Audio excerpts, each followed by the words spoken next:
Nicolas Sarkozy, on l'a dit, vous avez passé plus de 25 heures en garde à vue dans les locaux de l'Office anticorruption. C'était à Nanterre. Dans quelles conditions s'est déroulée cette garde à vue? D'abord, je veux dire la profondeur de mon indignation. Et je ne suis pas venu ici pour parler de politique, je suis venu ici parce que je dois aux Français la vérité. Je n'ai jamais trahi leur confiance. J'ai été mis en garde à vue, pas pendant 25 heures.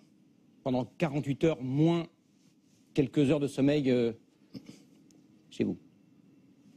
Les faits remontent à 10 ans. L'enquête a commencé il y a 5 ans. Je dois avoir dépassé les 150 heures de garde à vue et d'interrogatoire divers dans tous les dossiers qu'on a essayé de construire contre moi. Je ne me suis jamais soustrait une seconde aux obligations de la justice. Qu'est-ce qui pouvait bien justifier la garde à vue? Mais peu importe. Les policiers ont fait leur travail en professionnel et je n'ai rien à dire là-dessus. Après tout, je ne suis pas au-dessus des lois, mais je ne suis pas en dessous non plus. Vous aviez reçu, j'imagine, un document vous demandant de vous rendre à cette garde à vue. Vous n'avez pas été surpris? Je n'ai reçu aucun document. J'ai reçu un coup de téléphone et on m'a indiqué que j'étais en garde à vue à 8 h du matin et Mediapart était informé de ma garde à vue 10 minutes plus tard. Pendant cette garde à vue, est-ce que les policiers ont produit des pièces nouvelles, des enregistrements, des documents, des écoutes pour étayer leur raisonnement, des documents dont vous n'aviez pas connaissance avant cette garde à vue? Monsieur Boulot, je n'avais connaissance d'aucun élément puisque je n'avais pas accès au dossier. J'ai donc répondu pendant près de 2 jours à des questions qui m'ont été posées sans n'être jamais à aucun moment en difficulté, aucun élément nouveau par rapport aux calomnies qui courent certaines rédactions n'a été produit. Aucun. D'ailleurs, monsieur Boulot, si tel n'était pas le cas, j'imagine que les médias du monde entier en auraient été informés. Mais moi, j'ai des documents à produire devant les Français. Car je veux qu'ils sachent ce qui est en train de se jouer et ce qui se passe. Car au fond, on m'interroge sur ma campagne et son financement de 2007. Mais monsieur Boulot, rappelez-vous, entre 2011 et 2013, j'ai été poursuivi et interrogé sur ma campagne de 2007, cette fois-ci parce qu'elle aurait été financée par du liquide obtenu par abus de faiblesse de ma part sur une vieille dame, c'est l'affaire Bettencourt. Et c'est un autre dossier? Non, ce dossier est fini. L'incrimination de délit illégal de financement de campagne, il y a eu un non-lieu. Plusieurs années après, on revient sur la campagne de 2007, mais cette fois-ci, elle n'aurait pas été financée par de l'argent extorqué d'une vieille dame, Madame Bettencourt, mais par un ignoble dictateur qui s'appelle Kadhafi. Quel est le candidat qui a jamais vu sa campagne et son financement mis au laser comme moi? Savez-vous ce que Édouard Balladur en 95. Édouard Balladur en 95. Enfin, je ne pense Il y avait pas... des soupçons de sommes en liquide Parfait. pour financer cette campagne. Je ne pense pas qu'il ait été mis en garde à vue, tant mieux pour lui. Savez-vous le chiffre qu'ont formulé les policiers? Ils m'ont interrogé sur le liquide qui aurait circulé dans ma campagne de 2007. 38 000 €. Ce qui représente sur une campagne qui a coûté 21 millions d'euros, 0,018%.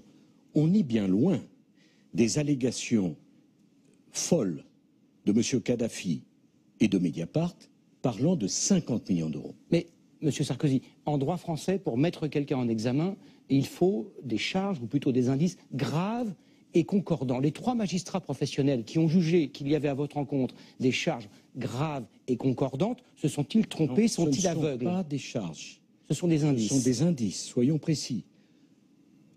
On ne peut pas dire qu'ils soient concordants, puisque pas un seul membre de la bande de Kadhafi ne formule les mêmes chiffres. Le document Mediapart, abondamment commenté, je vous ai amené, et j'y ai le droit, un document judiciaire signé par les officiers de police judiciaire qui ont enquêté sur le document Mediapart dans le cadre de l'enquête pour faux que j'avais déposée contre Mediapart auprès du juge Cross. Je vous cite 2 phrases. Ce n'est pas de moi, c'est des officiers de police judiciaire. Il existe donc, disent les officiers de police judiciaire, après 2 ans d'enquête, une forte probabilité pour que le document produit par Mediapart soit un faux, le rendant déontologiquement impropre à sa diffusion. Monsieur Boulot, oui, c'est un document qui, malheureusement, n'a pas fait l'état de la moindre publicité dans les médias. Mais vous aviez poursuivi Mediapart pour dire que ce document était un faux et vous avez été débouté 2 fois, monsieur Sarkozy. Ce n'est pas vrai. Monsieur, la justice, les experts français Boulot, ont dit ce document n'est pas un faux évident. Non. Mediapart a bénéficié d'un non-lieu parce qu'ils ont prétendu qu'ils n'étaient pas au courant de la fausseté du document. Je vous répète la phrase. C'est un procès-verbal de synthèse émanant d'une commission rogatoire signé par des officiers de police judiciaire. Le document produit par Mediapart, il existe une forte probabilité qu'il soit un faux. D'ailleurs, dans les 2 jours de ma garde à vue, j'ai très peu été interrogé sur ce document, car tout le monde sait que c'est un faux. Et je précise que les 2 prétendus signataires du document, libyens, M. Moussa Koussa et M. Béchir Saleh, ont tous les 2 dit de la façon la plus formelle que ce n'était pas leur signature et que ce document était un faux. On va y revenir dans un instant. Parlons de votre contrôle judiciaire. Je ne sais pas ce que vous avez le droit de dire ou de ne pas dire. Quelles sont les conditions précises de votre contrôle judiciaire, sachant, sauf erreur, que vous êtes le premier ancien chef de l'État sous la Ve République à avoir à subir ce régime. Pardon. Avez-vous encore votre passeport? Dans quel pays avez-vous le droit ou pas le droit d'aller? D'abord, on m'impose un contrôle judiciaire, m'intimant l'ordre de ne pas voir M. Takedine. Permettez-moi de vous dire que je n'ai pas envie. On me demande de ne pas voir M. Guéant et M. Hortefeux. Qui, eux, étaient vos proches. Sont vos proches. Quand vous pensez que l'instruction a commencé il y a 5 ans, si j'avais eu à me mettre d'accord sur quoi que ce soit avec M. Hortefeux ou M. Guéant, j'avais 5 ans pour le faire. Qu'est-ce qui justifie aujourd'hui qu'on me dise « vous n'avez plus le droit d'avoir de contact avec Brice Hortefeux, qui est mon ami depuis 40 ans ». Mais peu importe. Y a-t-il d'autres personnes qu'il vous est interdit de voir? Il y a 3 ou 4 autres personnes, mais peu importe, c'est pas ça qui est important.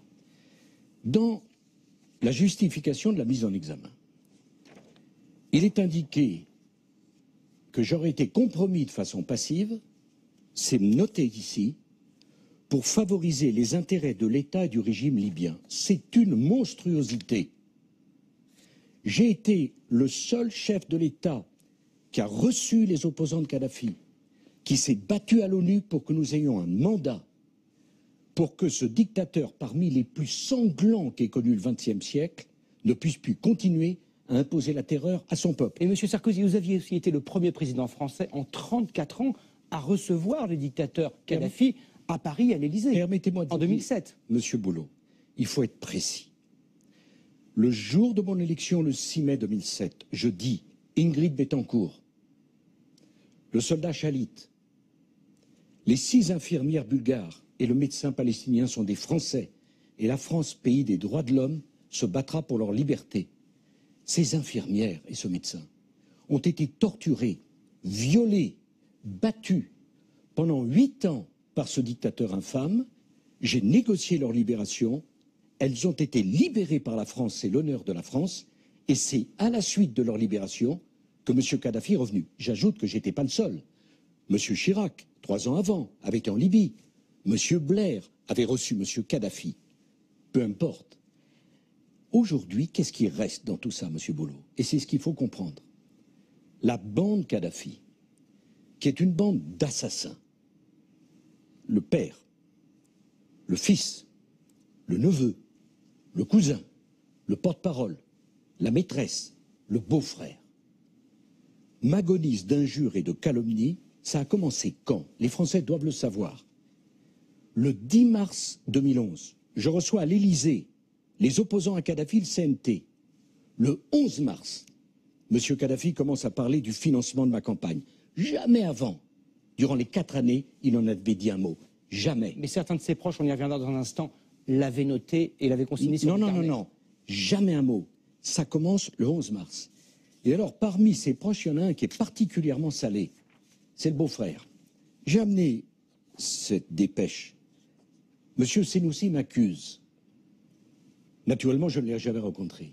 Qui est ce Senoussi? Vous ne l'avez pas rencontré lors de votre visite en Jamais 2005. je n'ai rencontré M. Senoussi, pour la raison simple qu'il avait un mandat d'arrêt international. C'est un monsieur qui m'accuse, les Français doivent le savoir, qui a une moralité très faible, puisqu'il a été condamné en mars 1999 par la Cour d'assises spéciale de Paris à la perpétuité pour avoir été l'ordonnateur et le commanditeur de l'attentat le plus meurtrier qui a visé la France, c'est-à-dire l'attentat sur le vol du TA, pardon, 170 morts, dont 54 Français, plus tout l'équipage.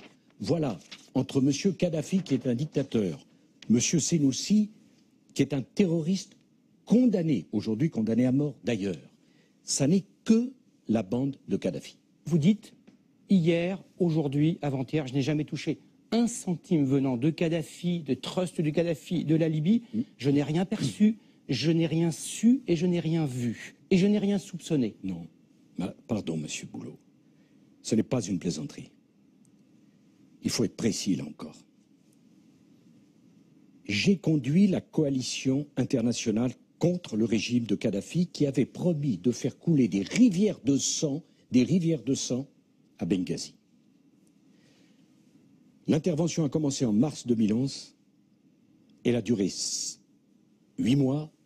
M. Kadhafi est mort en octobre 2011. Il avait donc 7 mois pour mettre sur la table, lui qui enregistrait tout, les documents, les photos, les transferts, les sociétés, s'il y avait eu 1 centime de financement. Comment se fait-il qu'il n'a rien fait? Mieux, son fils, le sinistre Saïf Kadhafi, déclare le 16 mars 2011 « Sarkozy doit rendre l'argent qu'on lui a donné ».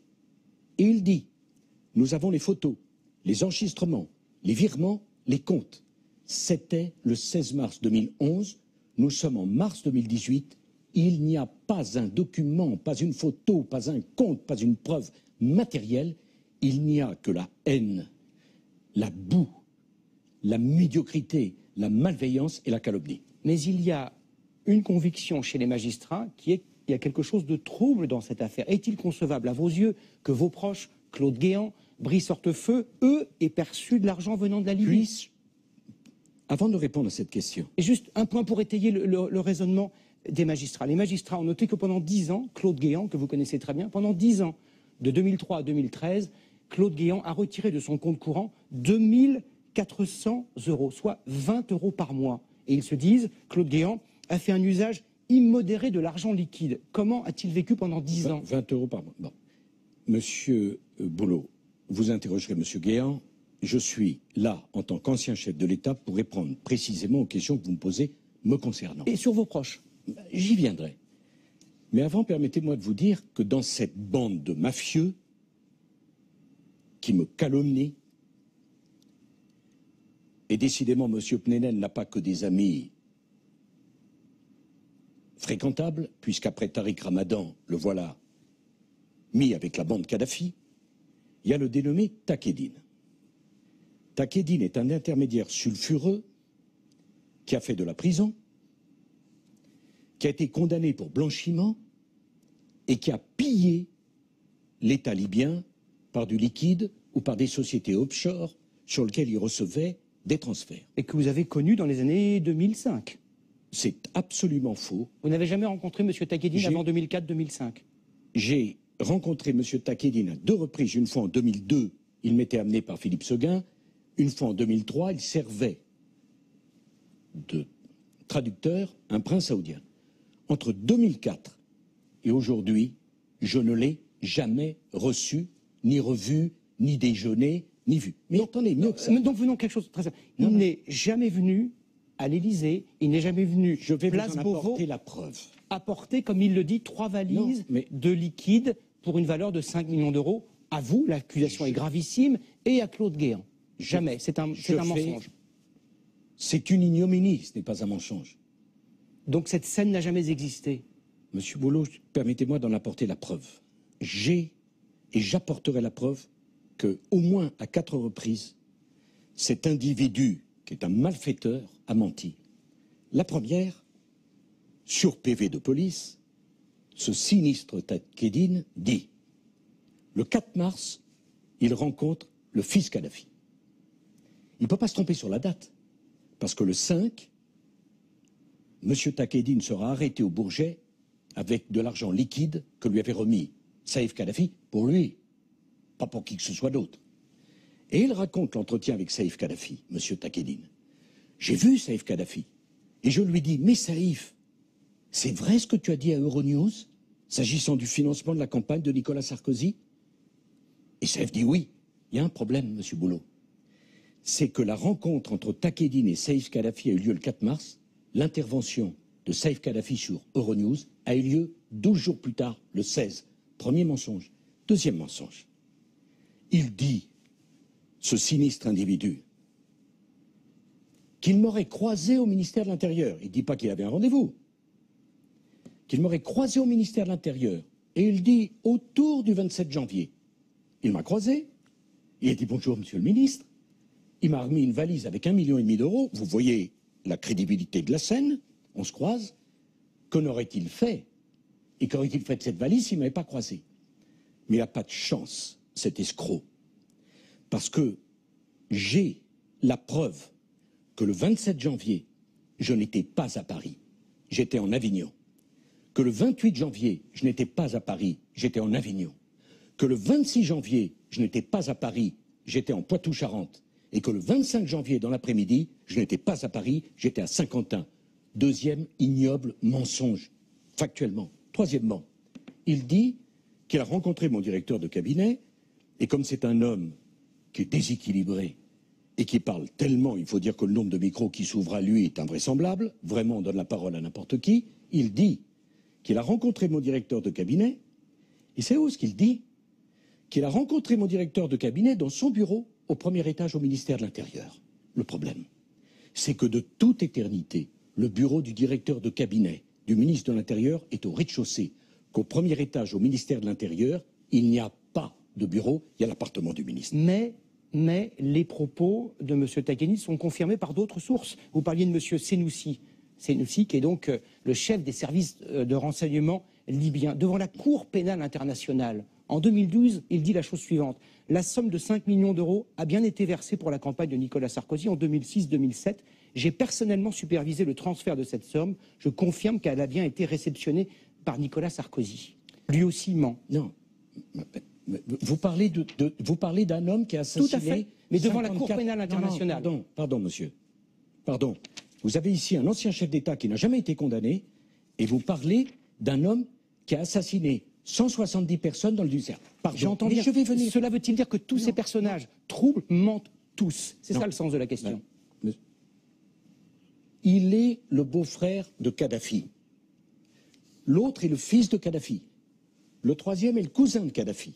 Quant à Takedine, il a été biberonné, si vous me permettez l'expression, à l'argent de Kadhafi. Mais Takedine a encore menti. Car il disait « Ah, moi, il suffisait que je dépose mon nom et je rentrais au ministère de l'Intérieur, à l'époque de Sarkozy. » C'est faux. Quand on rentre au ministère de l'Intérieur, on doit dire avec qui on a rendez-vous. Mes agendas ont été saisis par la justice au moment de l'affaire Bettencourt. On n'a jamais retrouvé la moindre trace d'un rendez-vous entre M. Takedine et moi, ni en 2005, ni en 2006, ni en 2007, ni dans toutes les années qui suivent. Donc, je suis accusé par des proches d'un dictateur dont nous avons, avec la coalition internationale, sous mandat de l'ONU, détruit le régime de terreur. Permettez-moi de vous dire que pour qu'il y ait des preuves, des indices concordants, faudrait-il qu'ils disent tous la même chose? Où sont les documents bancaires? Où sont les virements? Où sont les photos? Ce serait le cas échéant du liquide, pas des virements. Absolument pas. Les commissions ne se passent jamais sous forme de virement. D'abord, les commissions, il n'y a pas de marché. Comment voulez-vous qu'il y ait une commission? Soyez précis. Il y avait des marchés français, des promesses de marchés français, des centrales nucléaires en Libye, par exemple. Absolument pas. Si. Non. Ce projet n'a jamais été avancé, il n'y a jamais eu de discussion, donc il ne peut pas y avoir de commission puisqu'il n'y avait pas de marché. Ces gens-là, qui sont des assassins, des criminels, des délinquants, ne produisent aucune preuve. Des témoins libyens ont dit « de telles sommes ne pouvaient pas sortir sans qu'il y ait la moindre preuve, la moindre trace ».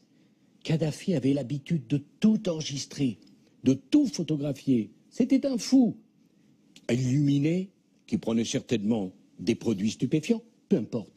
Il n'y a pas la moindre preuve, il n'y a pas le moindre élément, il n'y a pas le plus petit commencement d'une preuve. Monsieur Sarkozy, est-ce que vous pensez que les 3 magistrats qui vous ont mis en examen règlent des comptes, qu'ils veuillent, pour dire les choses familièrement, ils veulent se payer Sarkozy? Parce que, pour des raisons politiques, ou parce que vous feriez un beau trophée, je ne sais pas. D'abord, je voudrais vous dire que je ne suis pas là pour attaquer qui que ce soit, ni les Non, mais policiers. quel est votre sentiment? Non. Permettez-moi de vous dire que j'ai été chef de l'État, je ne me comporte pas comme cela. D'ailleurs, avant de me mettre en examen, ils ont pris le soin de me dire que ça ne valait pas culpabilité, et chacun devrait être prudent puisque j'ai été mis en examen dans l'affaire Bettencourt, puis j'ai eu un non-lieu. Puisque vous le savez, il faut passer pour entrer en condamnation des indices aux charges et des charges aux preuves. Mais je pose une question devant les Français. Comment se fait-il qu'il n'y ait pas la moindre preuve, le moindre document?